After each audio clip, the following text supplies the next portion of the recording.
तर आपण बासुंदी बनवणार आहोत। त्यासाठी मी कढईमध्ये थोडेसे पाणी घालून घेतलेले आहे आणि बासुंदी बनवण्यासाठी मी इथे फुल फॅट मिल्क घेतलेले आहे। दूध आपण इथे अर्धा लिटर घेतलेलं आहे। तर हे दूध आपल्याला छान असं उकळून घ्यायचं आहे। तर सुरुवातीला आपण थोडंसं मध्यम ते मंद आचेवरती हे दूध उकळून घेणार आहोत। याला 2-3 अशा उकळ आणून घ्यायच्या आहेत। दुधाला आता छान अशी उकळ आलेली आहे। आता गॅसची फ्लेम इथे आपण मंद ठेवणार आहोत आणि मंद आचेवरती आपल्याला हे दूध सतत हलवत आटवून घ्यायचं आहे। ज्याप्रमाणे बासुंदीला दूध लागतं त्याचप्रमाणे आपल्याला इथे दूध आटवून घ्यायचं आहे। सतत हलवत आपल्याला हे दूध आटवायचं आहे आणि बाजूला आलेली मलाई आपल्याला दुधामध्ये मिक्स करून घ्यायची आहे। तर सतत हलवत आता आपण हे दूध आटवून घेऊयात। दूध आटून अर्ध होत नाही तोपर्यंत आपल्याला दूध सतत हलवत आटवून घ्यायचं आहे। आता बासुंदीला छान रंग येण्यासाठी मी याच्यामध्ये केशर घालून घेणार आहे।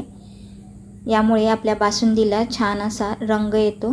तुम्हाला हवं असेल तर केशर तुम्ही पाण्यामध्ये भिजवून तेही घालू शकता। मी डायरेक्ट घालणार आहे, यामुळेही आपल्या बासुंदीला छान असा रंग येतो। आता पुन्हा आपल्याला सतत हलवत बासुंदी आटवून घ्यायची आहे। तर जोपर्यंत बासुंदी आटून अर्धी होत नाही तोपर्यंत आपल्याला ही आटवून घ्यायची आहे। तुमच्याकडे केशर नसेल तर तुम्ही याच्यामध्ये चिमूटभर हळदही घालू शकता, यामुळे ही बासुंदीला छान असा रंग येतो।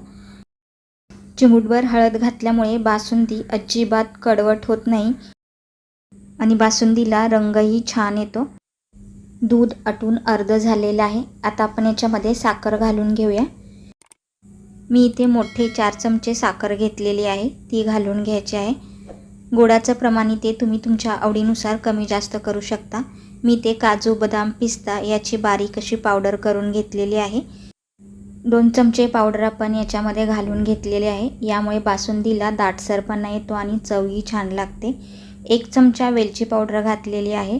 आता याला छान अशी उकळ आणून घ्यायची आहे आणि बासुंदी आपल्याला सतत हलवून घ्यायची आहे।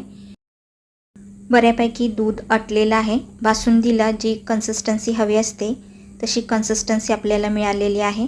यापेक्षा जास्त जर दूध आटवलं तर याची रबडी तयार होईल।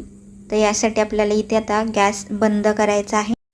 बासुंदी आता आपण थंड करून घेणार आहोत आणि थंड झाल्यानंतर बासुंदी आपल्याला फ्रीजमध्ये ठेवून घ्यायची आहे।